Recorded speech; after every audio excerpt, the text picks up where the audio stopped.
Yes. We're going. Oh, so it didn't really matter if I was ready or not. It's true, it didn't. I like that. It keeps it fresh. Keeps it fresh. Keeps me on my toes. Happy Thursday. Happy Thursday. How you doing? I'm tired today. Are you a little I'm really tired? tired today. Yeah. I think, I've got I've been traveling a lot lately, so I'm like, I think my sleep schedule hasn't quite like We I haven't road tripped it. We road tripped it through storms. Through stormy weather. And then I leave for the UK tomorrow. I know. Yeah, going on just a quick turnaround trip. Yeah. We gotta get to see some friends I haven't seen in a few years. That's exciting. Which will be Brandon's really nice. singing. Brandon's gonna sing a exciting. little mini concert. Yes. Which would be awesome. He's been rehearsing so hard. Right. It's great. He sounds fabulous. So I'm really excited. When do you come back? Monday. We come back Monday. Oh, okay. It's quick. Yeah, it's a real quick turnaround. We're just there. So by the time this comes out, you'll already be back. Because we're about a week I ahead on think these. so. Yeah. All right. Well, that's fine. I'm all right with that. Yeah. And you're watching my poopers. I am. I mean, I'm leaving Friday. Jack's watching my poopers. But Jack will be watching it until you get back. I get back on Tuesday. Where are you going? I am going to Las Cruces.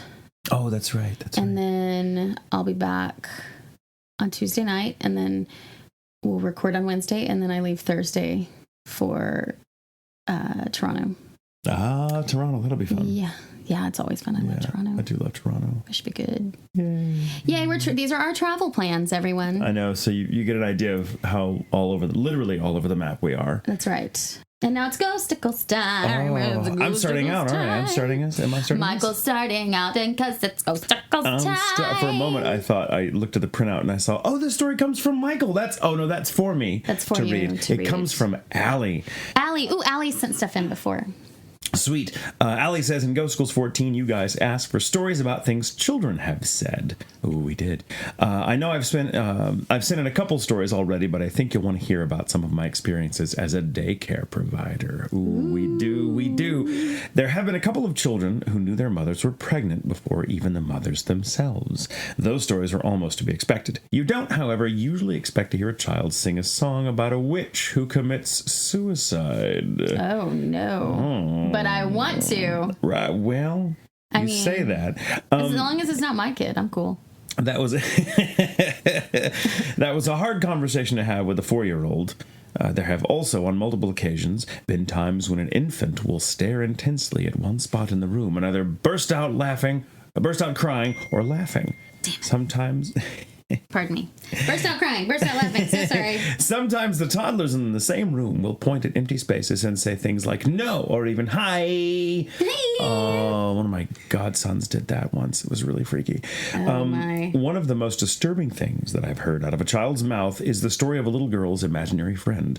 This particular girl's family is from Africa and immigrated to America not long after she was born. She told me rather matter-of-factly that her imaginary friend was another young African girl who had 2 broken arms and bruises all over because, quote, the boys, end quote, beat her up and left her in the street. Oh.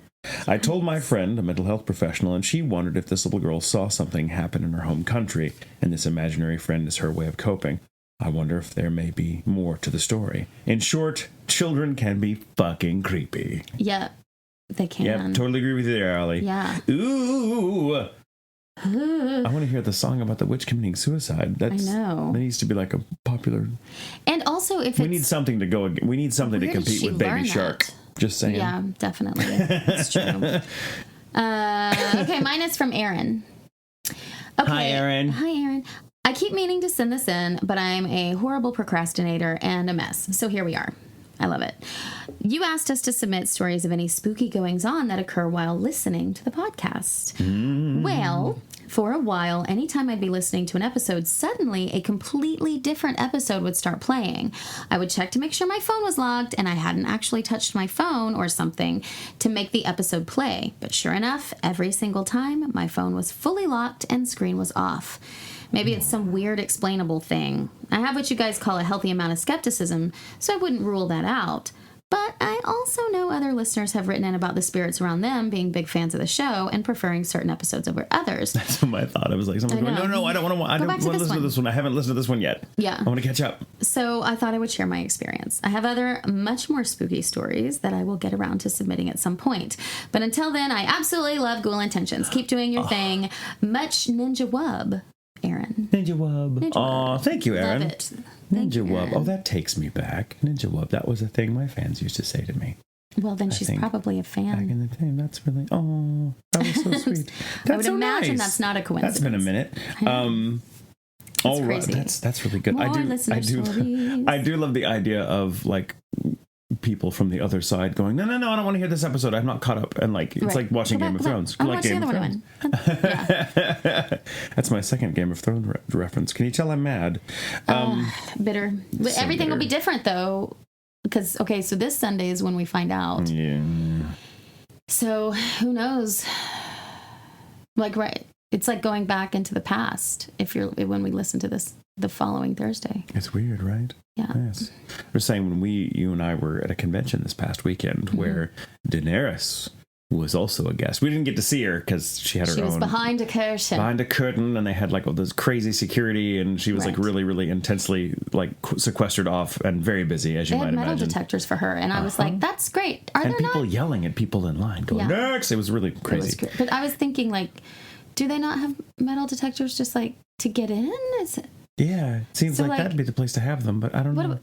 And then I was like, I mean, she's already filmed the show, like. Right. She got the hell out of Dodge on Sunday, though. So, yeah. Before the episode aired.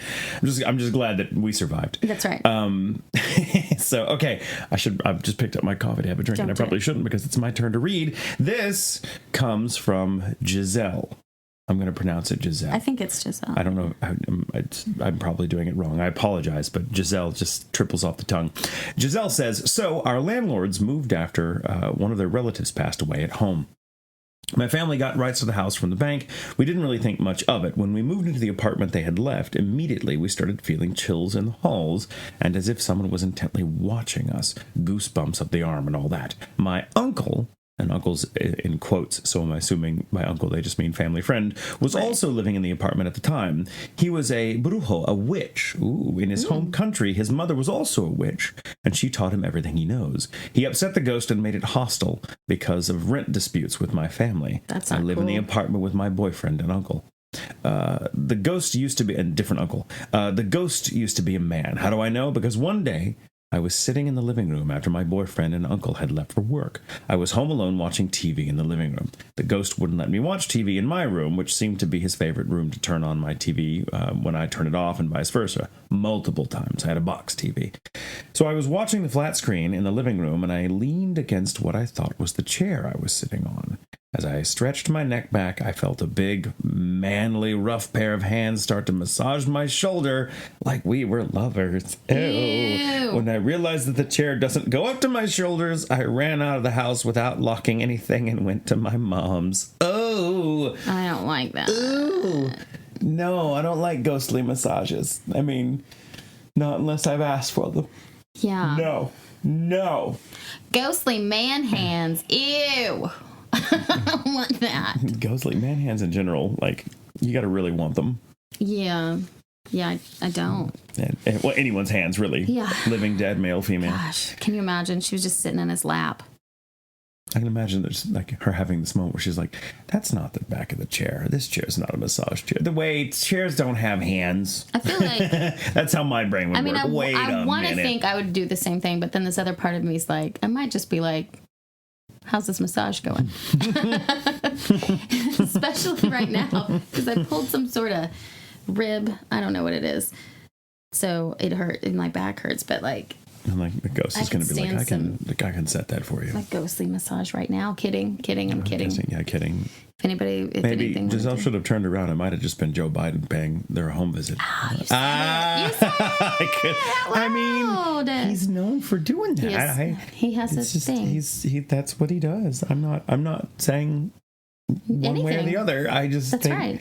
you know who gives really good massages? Who? Our friend Devin. He does. Devin and he just kind of knows when it's time. He's like, oh, you need a massage. And he'll just bend his hands. He's a little guy, but oh my God. I know. Like those hands could like dig up a road. They could. Yeah. I believe that. And it's awesome. Like he's fixed my shoulder. It's pretty great. Yeah. So when he's down here, he should have a look at your back. At my rib cage. And your rib cage. He could probably crack that back in place. Oh, yeah, that sounds amazing. Okay, next. I'm reading Beth's story. Beth's. We have a strange house. I hate it. I've always known... Strong opening. Very strong. I like it. I've always known there was something not right and was proved correct when I was around 9. I started noticing little things, like I would lose things and then they would turn up the next time I looked next to me. I hated it. Then things started to progress. Curtains would shut when I walked out of the room. Doors are open when I know I have closed them. My mom is still constantly shouting at me for leaving the lights on when I know I have turned them off. These things are still happening today. When I was 11, I was left alone in the house, which made me uneasy. I hate being alone in the house. Anyway, I have a keyboard. I love your voice for her. Thank you. Anyway, I have a keyboard that plays tunes, and I was sat on the sofa, and my keyboard, which was upstairs, started playing. I was terrified. I ran upstairs to turn it off and unplugged the keyboard from the plug. I haven't left it plugged in since. I've recently started waking up at exactly 3:30 in the morning, every morning, to a slight tapping noise beside me. At first, I put it off as my lamp, but it carried on after I unplugged the lamp. I unplugged the lamp as I would wake up, and the lamp would be on. There is no way I could have left the lamp on because I cannot sleep knowing a lamp is on. I get that. You're reading this with such conviction. Like I feel like I connect to her. You really connect. Like, I fucking hate this. So you're simpatico. I am, yeah. We hear regular... Did you hear that? Yeah? Was that me? Was that just air escaping my mouth in a weird way? No, I don't think so. That was... Hold on. So, she can't sleep knowing a lamp is on. Just like you. It's true. I can't. Well, no. Yeah, not a lamp. Yeah, there was a weird sound in the background. There was a weird sound. We had to stop for a second because it was really... It's actually in the recording. We had to listen to it. Yeah, and it sounds like... It sounds like someone...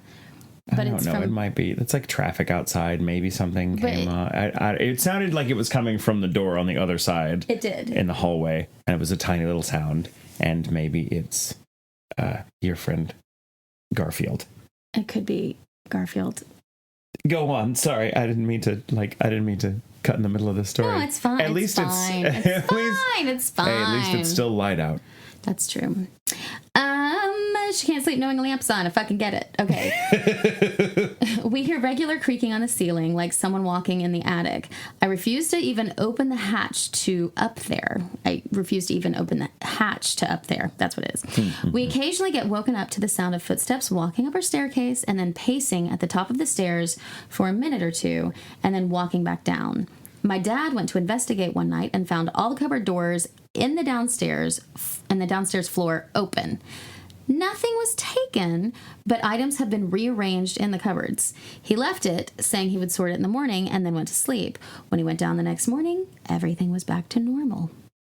Well, that was nice of them to be like, oh, he didn't like that. Okay, we're going to put everything back. Let's just do-overs, yeah. I imagine the ghost being like, you know what he'll love? Let's just like rearrange everything. Like just put it in order. Like it'll be great. Let's simplify it for him. He comes downstairs and he goes back upstairs and they go, do you think you liked it? No, I think you hit. Fuck. Okay, well, let's put it back. I also have a Furby, which I cannot stand to have in my room.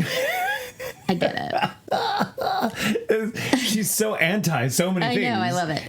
A few weeks ago, we had to throw it out as it started going off by itself. At first, it did it during the day, but then it started through the night.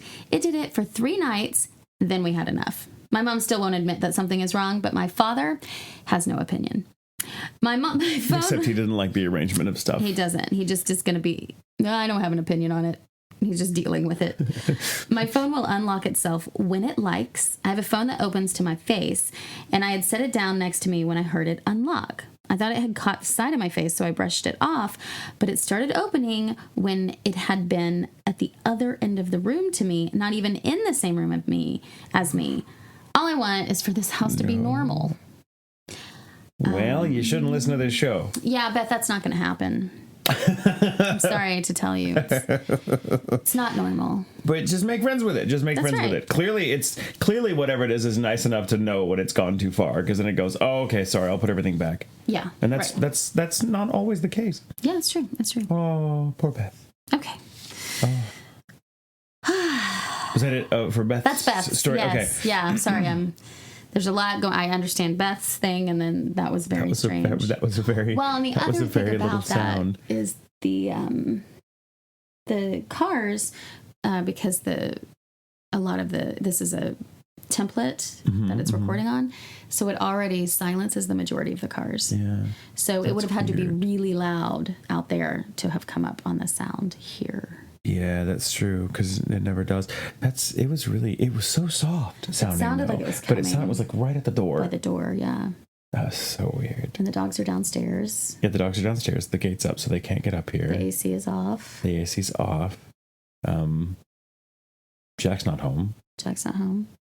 It was creepy. That's all I. It was very creepy. It was very creepy. It was an unusual noise we haven't heard before. And then afterwards, and it sounded like a person. It sounded like other little, just talking kind of. But we have to go back and listen to that, because while you were like, "Oh, maybe it's me," I was like, "I keep hearing more stuff." So I didn't hear that. I just heard the first noise, but then I probably couldn't hear over my own big mouth. Oh, all right. Well, this comes from. I'm assuming it's pronounced Carrie. It's Kari. Yes. This is more my mother's account than my own, but it's always fun to hear. It was always fun to hear when I was growing up. My mother and her family lived in an old home on St. George Street in St. Augustine, Florida, that was once called the Ye Magnolia Inn. The owner of the home was Helen Firestone. When she was no longer running it as an inn and her family had all moved away, she became depressed and committed suicide. Sorry. That's totally. I turned it on so that we could hear the fucking sound. Jesus. When she was no longer running it as an inn and her family had all moved away, she became depressed and committed suicide in the driveway by running a hose from the tailpipe of her car into the front window and asphyxiating herself. Ooh. After she died, the home was put up for sale, and that is when the happenings began. The ones I know of are, when the house was for sale, the real estate agent selling the home was sleeping in the house while he was preparing it, and Helen apparated, it's a great word, good on you for using it, Carrie, and Helen apparated at the end of the bed and demanded that he leave. Ew. He never even set foot in the house again. He said, okay. He's like, all right, that's fine. Save for showing it to others, so he did. But I don't think she wanted it sold. Maybe she just wanted people spending the night there. When my mother was home alone, she was laying on her bed reading and suddenly heard her name being called from downstairs. Assuming that someone had come home, she screamed, "What?" Or maybe that's more like, "What?" that's what I would do. No one replied. She continued to read. Then her name was called again. Finally, she got fed up with no one responding. She huffed and got up out of bed and went out of her room to see if someone was on the ground floor. As she got to the door of her room, the ceiling crashed down directly above her bed, right where she was laying. No one else was in the house. Mrs. Firestone saved my mother. Wow. Oof. That's a friendly thing to do. Thank you, Mrs. Firestone. Yeah. After my grandparents passed away, the house was sold, but while it was being sold, things kept getting moved or disappearing.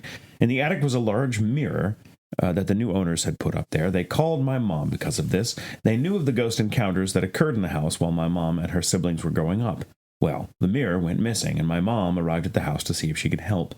Mom loudly said from the second-floor landing outside of what was my cousin's room, "Ha ha, Helen, put it back. You've had your fun." There was a thump. When they went up to the attic directly above, the mirror was back. Ooh.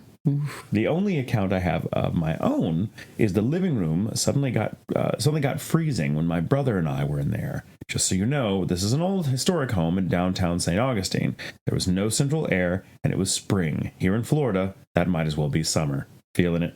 So for a room to be freezing is very strange. And things that fell while we were exploring the boiler room of the house, my brother, cousins, and I did not stay to investigate because we had all been fans of Nightmare on Elm Street and didn't want to mess with a boiler room. Ooh. Yeah, boiler rooms can be really creepy places. There's no one. That's not a floor. Nobody's there. But you heard that. You just heard that. Jamie. There is no floor there. That was a voice as clear as fucking day on the other side of that wall from where I am sitting. And you're right, there is no other floor. I guess we'll keep going. Moving on. That was weird. It was weird.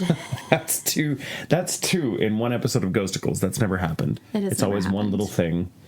Oh, fuck. Shit. That got to me. Did you hear anything specifically, or is it just No, it just sounded like a male voice, maybe, or a lower woman's voice talking, and I couldn't tell if it was one or two people, but it sounded like at least one voice, but it was right fucking here, like on the other side of this shelf. Are there cars down there at all? Let me go look. Can you see, There's no one. Okay, so even if it was the neighbors, they're not there. All right, so then now we're back again. Let's see if any other weird shit happens while we're recording this one. Let's welcome, we'll see if Cheyenne can do it.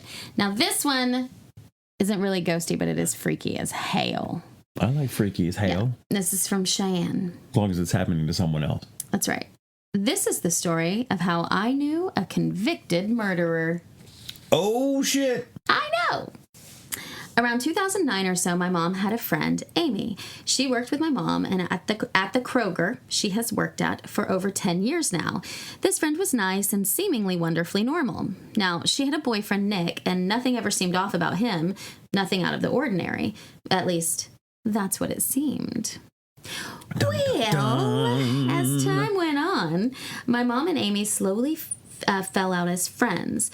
I was young and going through my own growing mental health issues, so my memory is hazy on details of life back then.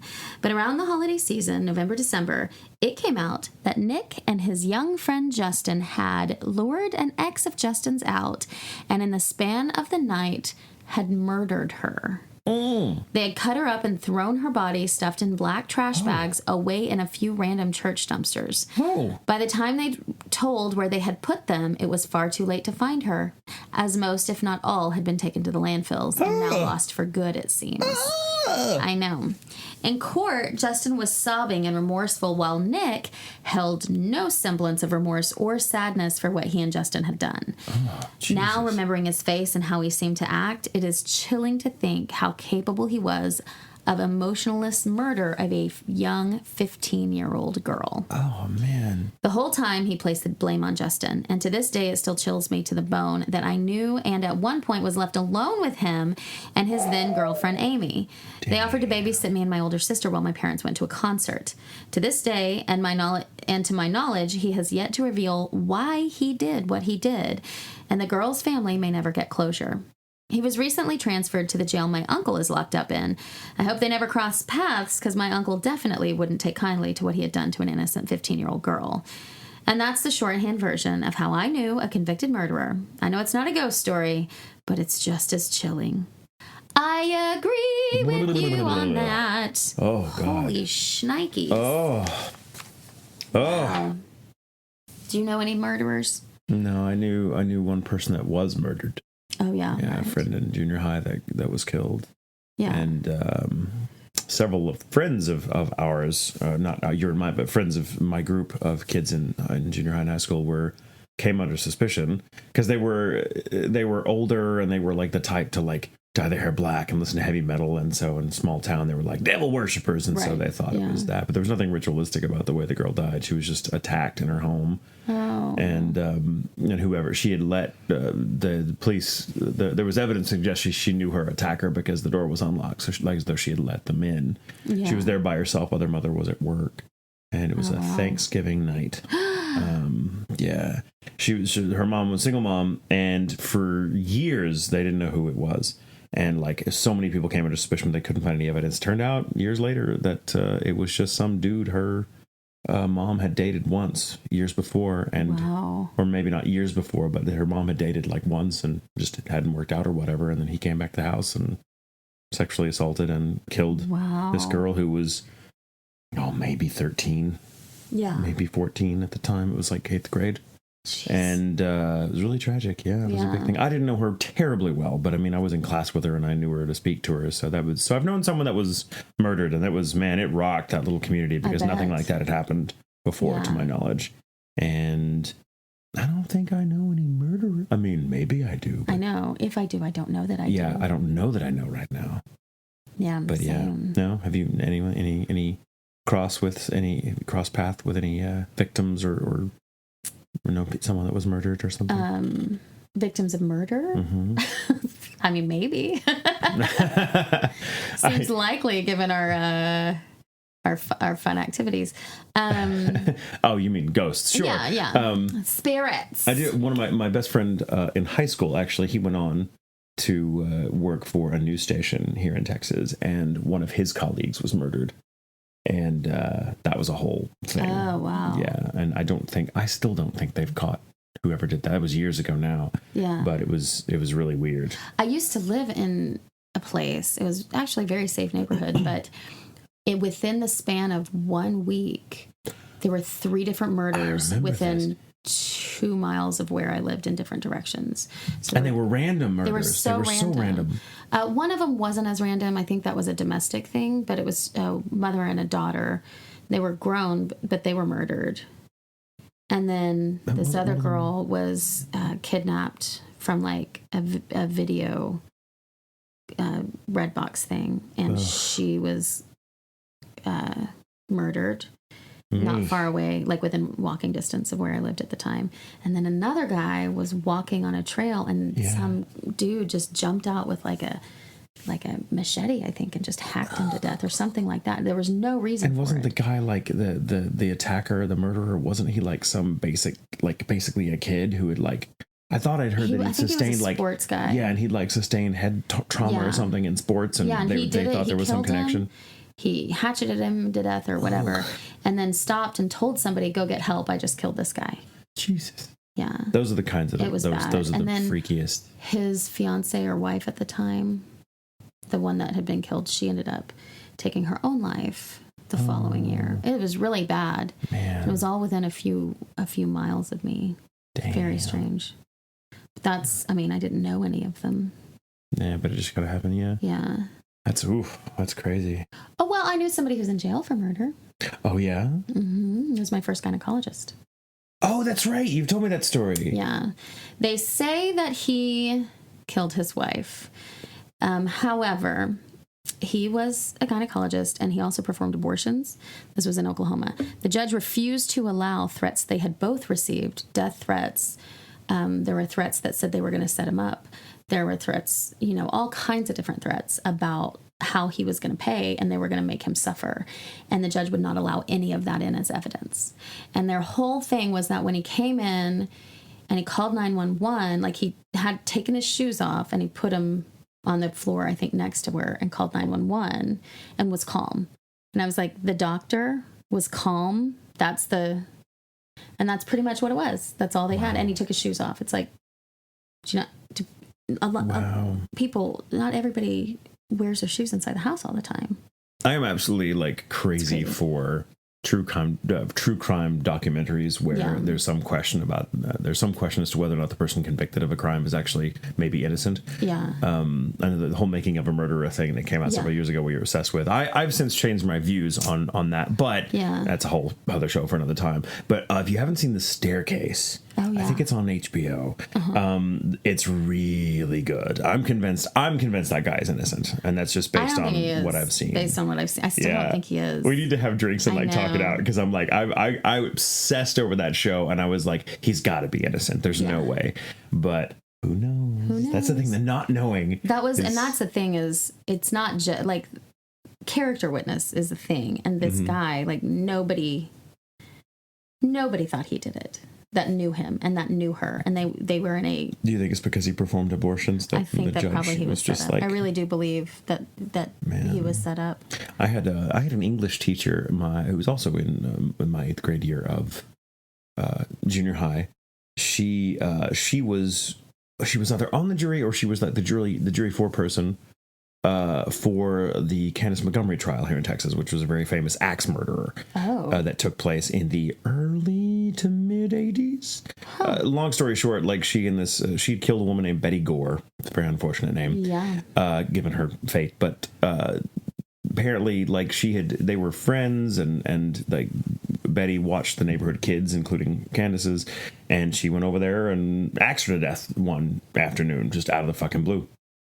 She'd said she'd gone back to pick up some bathing suits that her kids had left over there the last time they were there, and that that since the last time her defense was that she said that she'd done it in self-defense, that Betty Gore, who was a much bigger woman than Candace Montgomery was, Candace Montgomery was just a little slight thing, and Betty Gore was kind of built like a fridge. And I guess Betty had found that some letters or some diary or something that her husband had cheated on her with Candace years earlier.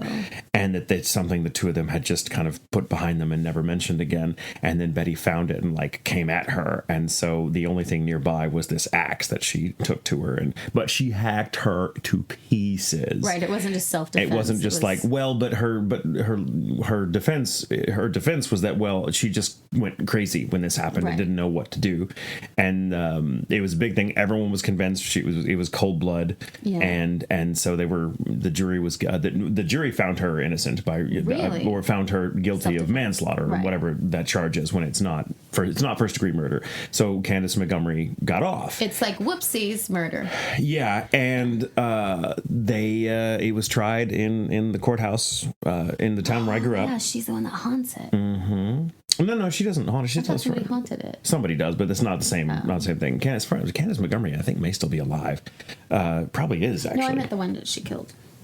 No. Betty Gore, I think she lives somewhere else here in Texas. It just was tried somewhere else. Sorry, lived somewhere else in Texas. It was just tried in my hometown because we were the county seat, and so that was the big courthouse. But.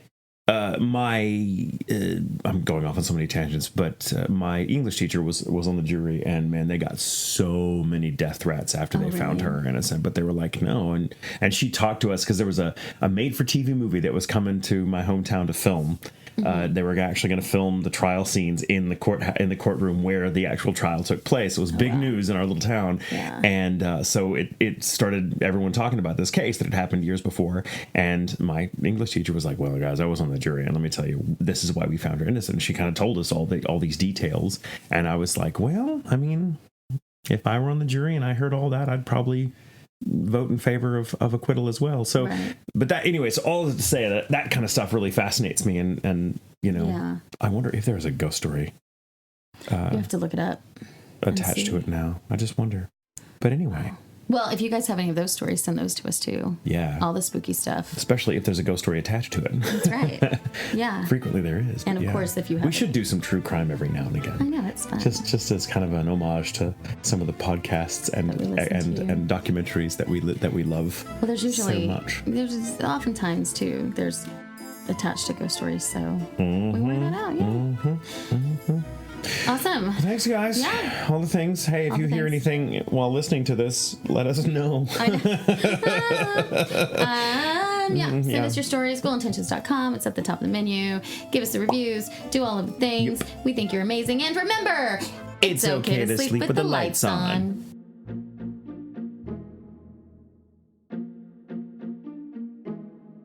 There's a lack of common sense online right now, and it is shocking. Wait, are you telling me that the internet is a repository of human stupidity? I would get used to how stupid motherfuckers are. I'll never get used to it. I still get shocked. I still get shocked at how stupid people are. It's shocking. Idiots. Each new day is like a Game of Thrones episode. Y'all who are listening know there's just some real idiots out there. But not our listeners. Our listeners you guys aren't listeners. are super awesome, and we love you.